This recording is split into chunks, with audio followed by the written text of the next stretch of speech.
আল্লাহ আপনাদের সবাইকে জান্নাত দান করলেন। আল্লাহ আমি দোয়া করে যাই নন্দীপাড়ার সবাইকে আল্লাহ পাক জান্নাতের মেহমান বানায় দেন।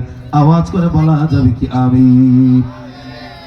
ইযা দাখালাল জান্নাতিল জান্নাহ, জান্নাতীরা যখন জান্নাতে প্রবেশ করবে, জান্নাতীরা প্রবেশ করার পর পিছন দিয়ে আল্লাহ পাক ডাক দিয়া বলবে তুরিদুনা শাইআন আযীদুকুম।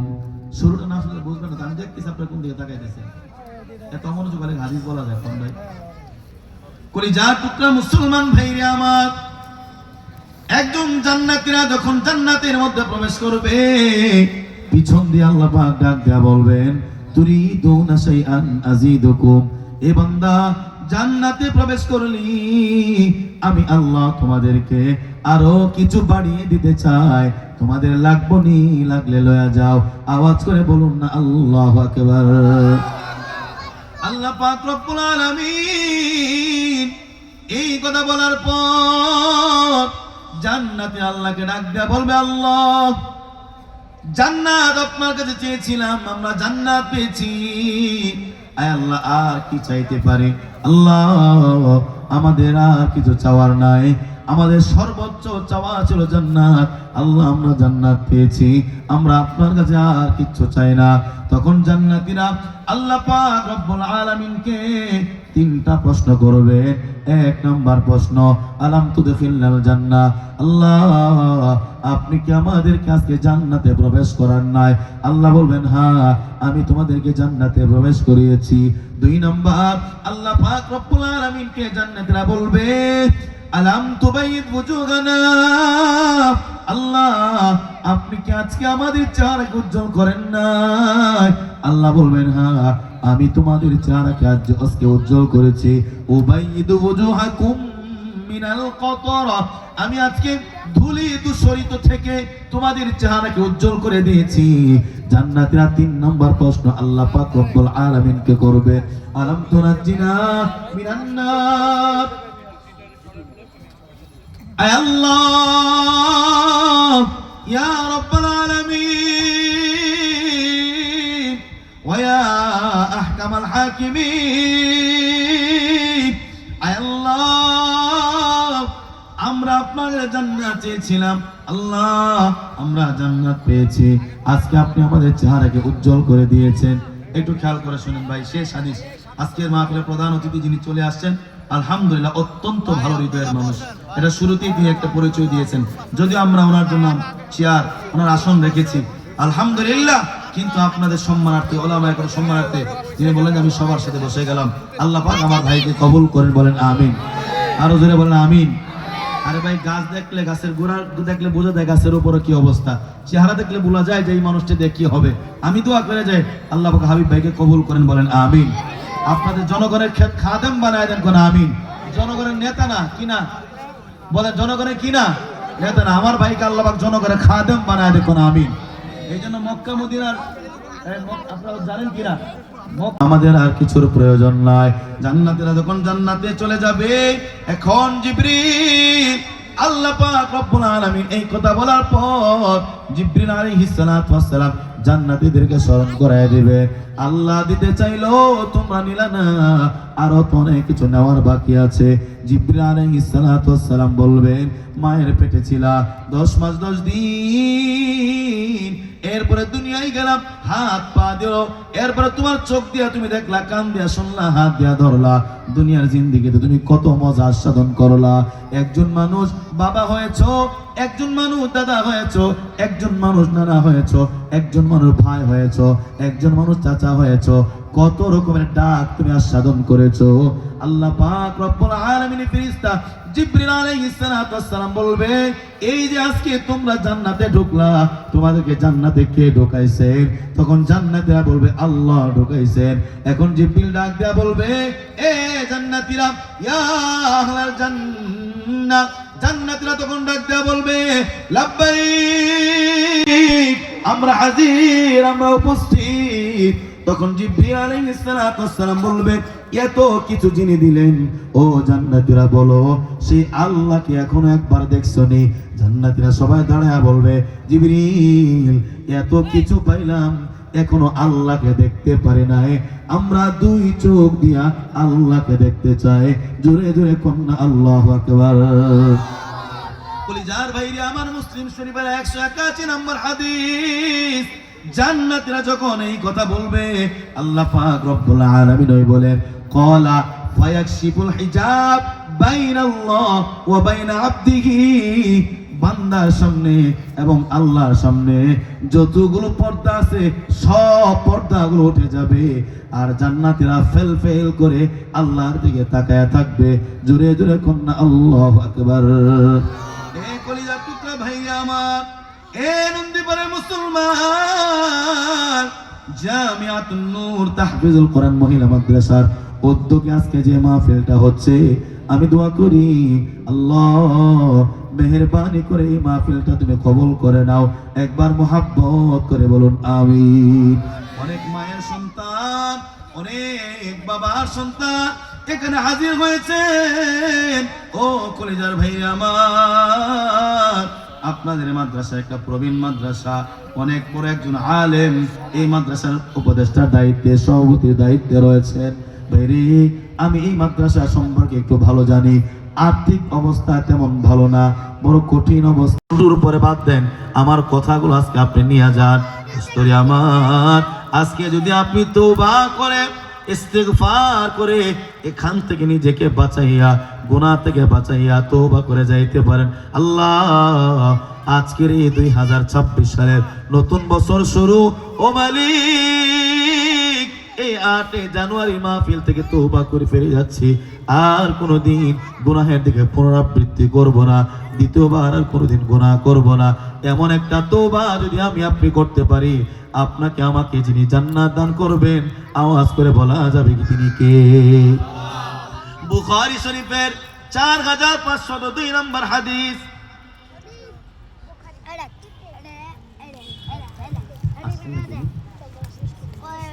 বুখারী শরীফের 4502 নম্বর হাদিস। একজন তওবাকারী বান্দার জন্য, একজন সালেহ বান্দার জন্য আল্লাহ কেমন জান্নাতের ব্যবস্থা করে রাখছেন। আমি আগে বলেছিলাম, আমার প্রত্যেকটা কথা হয়তো আপনি আরবি মুখস্থ করতে পারবেন না, কিন্তু বাংলাটা ভালো করে একটু মুখস্থ করে নেন।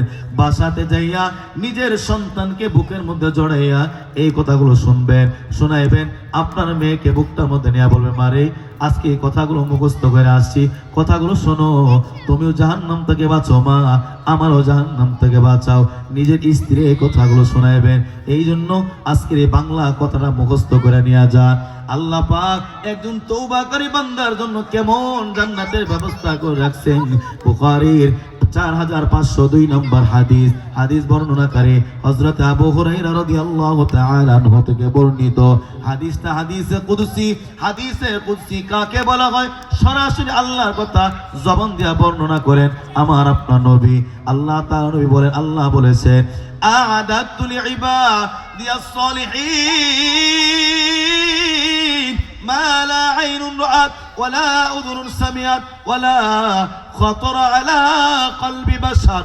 আল্লাহ পাক রব্বুল আলামিন বলেন, একজন সালেহ বান্দার জন্য, একজন সালেহ বান্দির জন্য, একজন হক বান্দা বান্দির জন্য, একজন পর্দানিশী মহিলার জন্য, একজন পর্দানিশী যুবক মেয়েটার, যুবতী মেয়ের জন্য, একজন যুবক ভাইয়ের জন্য, একজন আমার আপনার ভাইয়ের জন্য আল্লাহ পাক রব্বুল আলামিন এমন জান্নাতের ব্যবস্থা করে গেছেন, মালা আইনুন রাআত, এই চোখ কোনোদিন দেখে নাই, ওয়ালা উযুনুন সামিআত, এই কান কোনোদিন শুনে নাই, ওয়ালা খাতারা আলা কলবি বাশার, এই অন্তর কোনোদিন অনুধাবন করতে পারে নাই।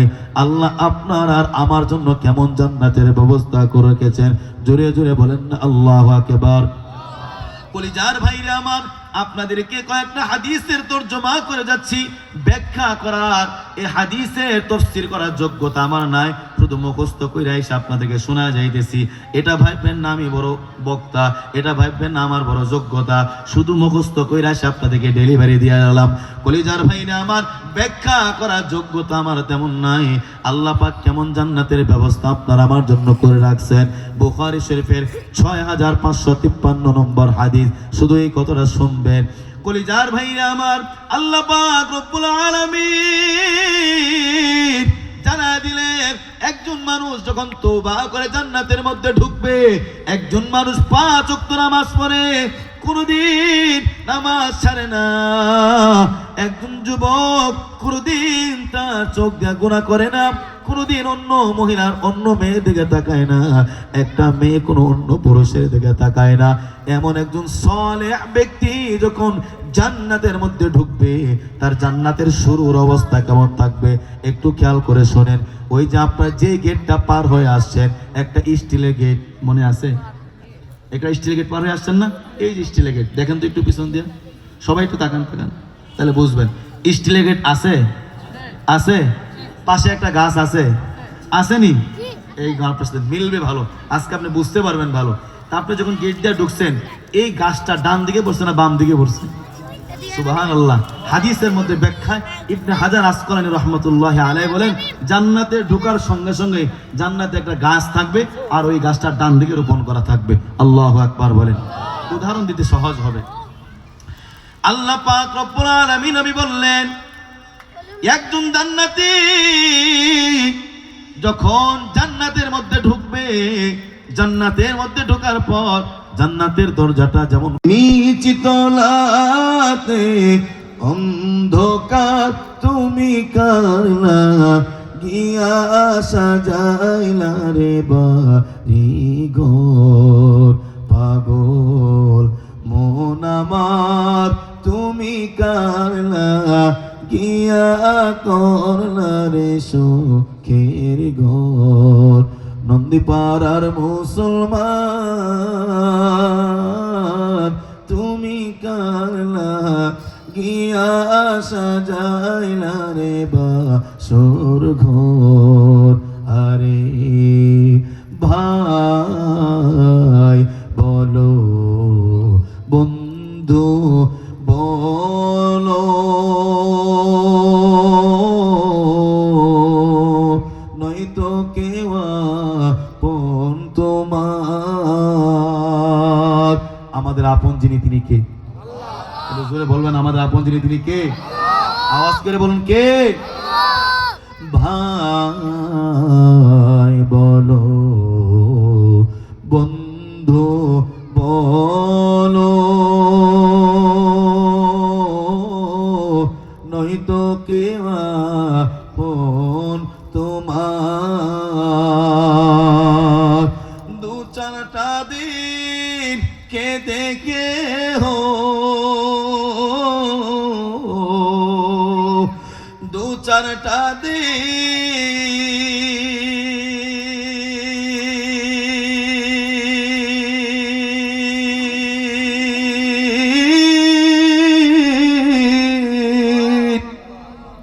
আসতে কোন আল্লাহু আকবার। আপনাকে আমার চেয়ে দুর্বল নাকি? এত তেনা গেল হয় নাকি? জোরে কোন আল্লাহু আকবার। আমি জোরে একটা টান দিয়েছি, এই জন্য আপনারা আছেন না গেছেন? আছেন, সবাই আছেন? আপনারা যে আল্লাহু আকবার বলতেছেন, মনে হয় আপনারা যে আমার জায়গায় বয়ান করতেন না জানি কি হইতো।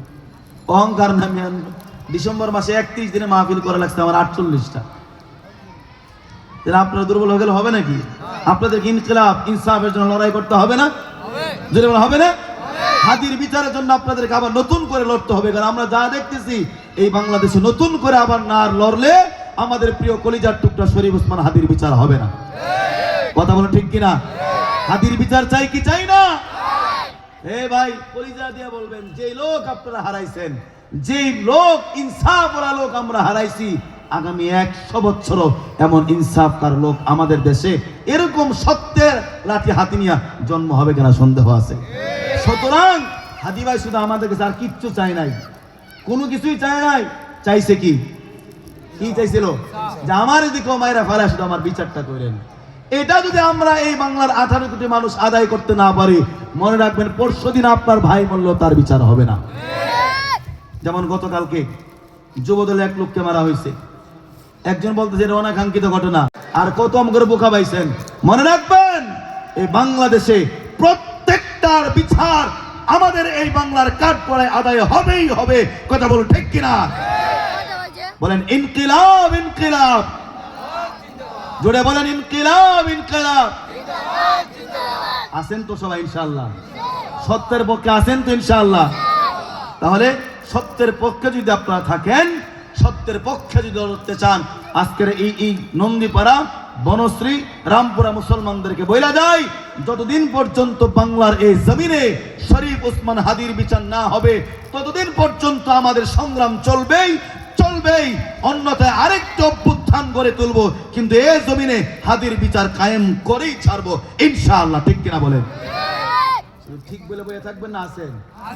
হ্যাঁ, আমি আবারও বলছি, আজকে ঠিক বলে বসে থাকবেন, কালকে আপনার সন্তানকে পিটায় পিটায় মারবে, আপনার সন্তানের বিচার হবে না। আপনার ভাগিনাকে মারবে, বিচার হবে না। সুতরাং বিচার আদায় করতে হবে এই সমাজে, এই রাষ্ট্রে, এই মাটিতে। আল্লাহ কবুল করেন, বলেন আমিন। ভাই বলো, বন্ধু বলো, নয়তো কেওয়া পন তোমার। দু চারটা দিন,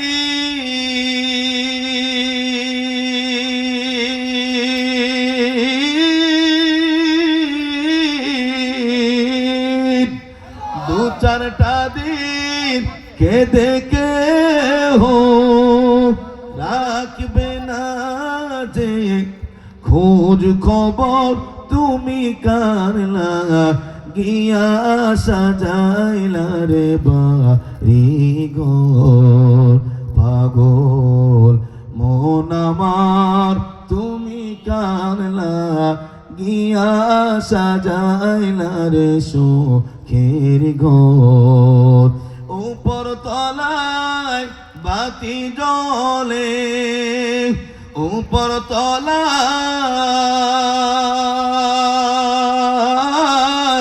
বাতি জ্বলে, নিচ তলাতে অন্ধকার তুমি কারলা গিয়া সাজাইলা রে সুখের ঘর। পাগল মন আমার তুমি কারলা গিয়া সাজাইলা রে বাড়ি ঘর। আল্লাহ কবুল করেন, বলেন আমিন। কলিজার টুকরা মুসলমান ভাইরা আমার, আপনাদেরকে যে হাদিসগুলো শুনাইলাম, আল্লাহ পাক রব্বুল আলামিন একজন সালেহ, একজন নেককার পুরুষ এবং মহিলা, তাদের সাথে আল্লাহ কেমন ব্যবহার করবেন, কেমন জান্নাতের ব্যবস্থা আল্লাহ করে রেখেছেন, একটা হাদিস আপনাদের সামনে তিলাওয়াত করেছিলাম, বুখারীর 4502 নম্বর হাদিস। এমন নিয়ামত আল্লাহ আমার আপনার জন্য ব্যবস্থা করে রেখেছেন, যে চোখ কোনোদিন দেখে নাই, যে কান কোনোদিন শুনে নাই। দেন হাতে দেন, প্রধান মাশাআল্লাহ, আলহামদুলিল্লাহ। আমাদের মাঝে প্রধান আল্লাহ পাক রব্বুল আলামিন নবী বললেন, ইন্না ফিল জান্নাতি শাজারা, জান্নাতের মধ্যে একটা গাছ আছে, জান্নাতের ডান দিকে ওই গাছটা রোপণ করা থাকবে। এ নন্দীপাড়ার মুসলমান, এ বনশ্রীর মুসলমান, এ পর্দার মা বোনে আমার খেয়াল করে শোনেন, ইন্না ফিল জান্নাতি শাজারা, জান্নাতের ডান দিকে একটা গাছ থাকবে। যেমন আমার সামনে একটা গাছ মনে করেন, এই যে ফুলগুলোকে একটা গাছ মনে করেন, জান্নাতের সামনে একটা গাছ থাকবে। আল্লাহ পাক রব্বুল আলামিন বলেন, এই গাছটা ওই ব্যক্তির, যে ব্যক্তি ওই জান্নাতের মধ্যে ঢুকবে, ওই গাছের মধ্যে তার নাম, তার মায়ের নাম, তার বাবার নাম, তার নাম পর্যন্ত লেখা থাকবে। এই গাছের মালিককে আল্লাহ পাক রব্বুল আলামিন নবী বললেন, ইয়াসিরুর রাকিবুল জাওয়াদাল মুদাম্মারুস সারিআ মিআতা সানাতিন মা ইয়াকতাউহা। আল্লাহ পাক রব্বুল আলামিন জান্নাতের মধ্যে আপনার আর আমার জন্য, এই বনশ্রী নন্দীপাড়ার মানুষের জন্য, যদি তারা জান্নাতি হয়, জান্নাতে এমন একটা গাছ আছে, ওই গাছের যে ছায়া হবে, ছায়া যেমন এই গাছের উপরে রৌদ্র পড়লে যেমন গাছের নিচে একটা ছায়া পড়ে, ঠিক কিনা? আল্লাহ পাক রব্বুল আলামিন ওই বলেন ওই জান্নাতের গাছের একটা ছায়া থাকবে, ওই গাছের ছায়াটা এত বড়, ওই গাছের ছায়ার নিচ দিয়া একটা দ্রুতগামী ঘোড়া, দ্রুতগামী কি, একটা দ্রুতগামী ঘোড়া যদি 100 বছর দৌড়ায়, এটা বাংলাদেশের কোনো ঘোড়া না, এটা পুরান ঢাকার কোনো ঘোড়া না, এটা দুবাই ওমান, এটা সৌদি আরবের ঘোড়া না, এটা জান্নাতি ঘোড়া। আল্লাহ বলে সবচাইতে দ্রুতগামী ঘোড়া, সবচাইতে তাজা, সবচাইতে মোটা ঘোড়া যদি ওই গাছের নিচ দিয়া 100 বছর দৌড়ায়, মায়াক্তহা, ওই জান্নাতের গাছের ছায়া অতিক্রম করে শেষ করতে পারবে না। জোরে জোরে কন্যা আল্লাহু আকবার। এ নন্দীপাড়ার মুসলমান, এ বরিস্ত্রী মুসলমান, একটা জান্নাতের গাছের ছায়া যদি এত বিশাল প্রকৃতির হয়, যে গাছের ছায়া নিচ দিয়া একটা দ্রুতগামী ঘোড়া 100 বছর দৌড়াইলেও জান্নাতের গাছের ছায়া শেষ হয় না, তাহলে বলুন তো যে জান্নাতটা আল্লাহ আপনাকে আমাকে দান করবেন, ওই জান্নাতটার ভেতরটা কেমন বড় হবে? জোরে জোরে কন্যা আল্লাহু আকবার। কলিজার ভাইরা আমার, ওই যে হাদিস বললাম, মালা আইনুন রাআত ওয়ালা উযুনুন সামিআত ওয়ালা খাতরা আলা কলবি বাশার, কোন চোখ দেখে নাই, কোন কান শুনে নাই, কোন হৃদয় কল্পনা করতে পারে নাই কেমন জান্নাত আল্লাহ ব্যবস্থা করে রাখছেন। এই যে হাদিসটা বললাম, শুধু আপনি শুরুর কথা চিন্তা করেন, ভেতরটা চিন্তা করতে গেলে আপনার দিমাগ নষ্ট হয়ে যাবে। এই জন্য কলিজার ভাইরা আমার, নন্দীপাড়ার মুসলমান, আজকে এখানে যারা উপস্থিত, আমি আপনাদের হাতে ধরে যাই, পায়ে ধরে বলে যায়, ওই জান্নাতের মালিক যদি হইতে চান, তাহলে বলুন তো আমাদেরকে গুনাহ এবং আল্লাহর নাফরমানি পরিত্যাগ করা লাগবে কি লাগবে না? আওয়াজ করে বলো, লাগবে কি লাগবে না? আমরা গুনাহগুলো পরিত্যাগ করতে চাই কি চাই না? আয় আল্লাহ, আয় রব্বুল আলামিন, ও আসমানে মালিক,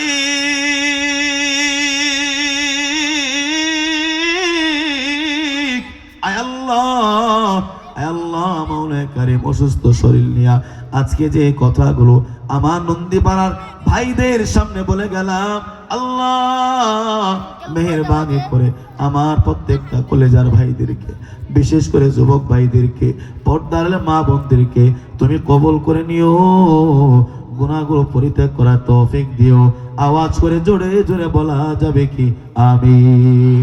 পাগল মন আমার তুমি কারলা গিয়া সাজাইলা রে বাড়িঘর, পাগল মন আমার তুমি কারলা গিয়া সাজাইলা রে বাড়িঘর, উপর তলায় বাতি জ্বলে, উপর তলায়